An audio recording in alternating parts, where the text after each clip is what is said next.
আমার ছেলে রাফিউল্লাহ এবং অলিউল্লাহকে বলছি, প্রিয় সন্তান, আমি মারা গেলে যথাসময়ে আমাকে কবর দিবে।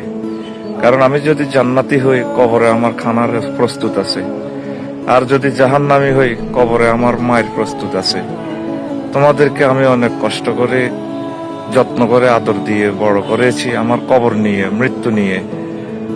এগুলো নিয়ে যাতে তোমরা কোনো টালবাহানা না করো।